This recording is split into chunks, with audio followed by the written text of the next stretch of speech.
మధ్యతరగతి జీవితంలో అప్పు అదొక పెద్ద ఆందోళన కదా. పైకి చాలా మామూలుగా అనిపించే ఒకే ఒక్క ప్రశ్నలో తరతరాలుగా వస్తున్న భయం, బాధ్యత, పరువు ఇలాంటి ఒక పెద్ద కథే దాగి ఉంటుంది. మరి ఈరోజు మనం ఆ కథేంటో కొంచెం లోతుగా చూద్దాం. సార్, నేనింకా ఎంత లోన్ కట్టాలి? చూడ్డానికి ఎంత సింపుల్గా ఉందో కదా ఈ ప్రశ్న. కాని చాలామంది మధ్యతరగతి వాళ్ల మనసుల్లో ఇది రోజూ మెదులుతూనే ఉంటుంది. ఎందుకంటే ఇది కేవలం డబ్బుకు సంబంధించిన విషయం కానే కాదు. వాళ్ల గౌరవం, వాళ్ళ కుటుంబ భవిష్యత్తు అన్నీ దీంతో ముడిపడి ఉంటాయి. సరే, మరి ఈ చిన్న ప్రశ్న వెనుక ఉన్న ఆ పెద్ద ప్రపంచమేంటో ఇప్పుడు చూసేద్దాం. అయితే ఈ సంభాషణను మనం జస్ట్ ఒక లోన్ తీర్చేస్తున్న ట్రాన్సాక్షన్ లాగా చూడలేం. అస్సలు చూడకూడదు. ఎందుకంటే ఇది మధ్యతరగతి వాళ్ల ఆశలు, వాళ్ల భయాలు, వాళ్లు తమ జీవితాన్ని ఎలా చూసుకుంటారోనేదానికి ఒక అద్దం లాంటిది. సరే, అప్పు వీలైనంత తొందరగా తీర్చేయాలి అనే తాపత్రయం ఉంటుంది కదా. దాని వెనుక కేవలం డబ్బుకు సంబంధించిన కారణాలు మాత్రమే లేవు. కొన్ని బలమైన ఎమోషన్స్ కూడా ఉన్నాయి. అవేంటో ఇప్పుడు ఒక్కొక్కటిగా చూద్దాం. మొట్టమొదటిది భయం. అప్పులో ఉన్నామంటే చాలు, లోపల ఏదో తెలియని భయం మొదలవుతుంది. ఇది కేవలం డబ్బులు తిరిగి ఇవ్వలేకపోతామేమో అన్న భయం కాదు, దానికంటే పెద్దది.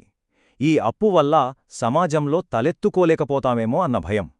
ఇక ఈ భయానికి తోడుగా వచ్చేది బాధ్యత. తీసుకున్న అప్పుని ఎలాగైనా తీర్చాలి అనేది వాళ్లకొక పర్సనల్ రెస్పాన్సిబిలిటీ. అది వాళ్ల నైతిక విలువలలో ఒక భాగమన్నమాట. ఒకవేళ ఆ బాధ్యతను నెరవేర్చలేకపోతే తమను తామే తక్కువ చేసుకున్నట్టుగా ఫీలవుతారు. ఇక అన్నింటికన్నా ముఖ్యమైనది, అన్నింటికన్నా శక్తివంతమైనది పరువు. మధ్యతరగతి జీవితంలో దీనికి ఎంత విలువిస్తారంటే అంతా ఇంతా కాదు. అప్పు కనుక తీర్చకపోతే పరువు పోతుంది అనే ఒక్క భయమే వాళ్లని ముందుకి నడిపిస్తుంది.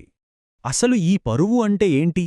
చాలామంది అనుకున్నట్టు ఇది కేవలం ఒక వ్యక్తి గౌరవం మాత్రమే కాదు, అంతకంటే చాలా పెద్దది. అది ఒక కుటుంబం యొక్క సామాజిక హోదా, వాళ్ల కీర్తి, సమాజంలో వాళ్ల స్థానమేంటో చెప్పేదిదే.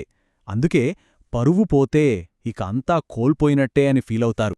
సరిగ్గా ఇక్కడే ఒక పెద్ద కాన్ఫ్లిక్ట్ మొదలవుతుంది. ఒకవైపు ఆరోగ్యం, మరోవైపు పరువు.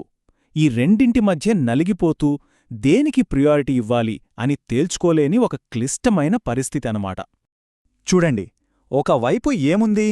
రాత్రి డ్యూటీలు, కష్టమైన పనులు, ఇవన్నీ చేస్తే ఆరోగ్యం పాడవుతుందని వాళ్లకు బాగా తెలుసు. కాని ఇక్కడే అసలు విషయముంది. మరోవైపు పరువు కాపాడుకోవాలి అనే ఆ తాపత్రయం ఉంది చూశారా? ఆ భయమే తమ ఆరోగ్యం కూడా పాడవకుండా కాపాడుతుందని గట్టిగా నమ్ముతారు. ఇది ఒక రకంగా విచిత్రమైన సైకలాజికల్ భయం.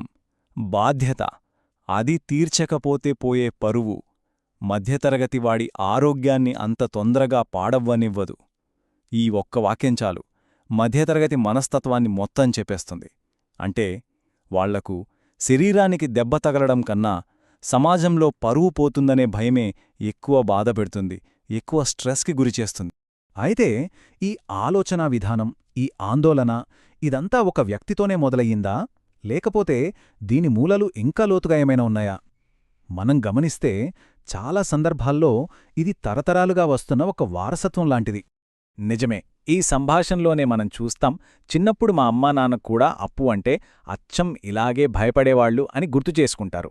అంటే ఇది యాదృచ్ఛికంగా వచ్చింది కాదు, ఇది వాళ్లు చూసి నేర్చుకున్న ప్రవర్తన. ఆ ముందుతరం వాళ్లు పడిన తాపత్రయం, దాని గురించి మాట్లాడుకోవాలి. ఇది జస్ట్ జాగ్రత్తగా ఉండటం కాదు, ఇది నిరంతరం ప్రతిక్షణం వెంటాడే ఒక ఆందోళన. ఈ అప్పుల భారం నుంచి ఎప్పుడు బయటపడతామా అని నిరంతరం ఆలోచిస్తూ ఉండటం. సరే, ఇప్పటిదాకా ఇదంతా చూశాం కదా. మరి ఈ చిన్న సంభాషణ మధ్యతరగతి ఆర్థిక మనస్తత్వం గురించి మనకు చెప్పే ఆ ముఖ్యమైన సారాంశమేంటి? అసలు మనం దీన్నుంచి ఏం నేర్చుకోవాలి?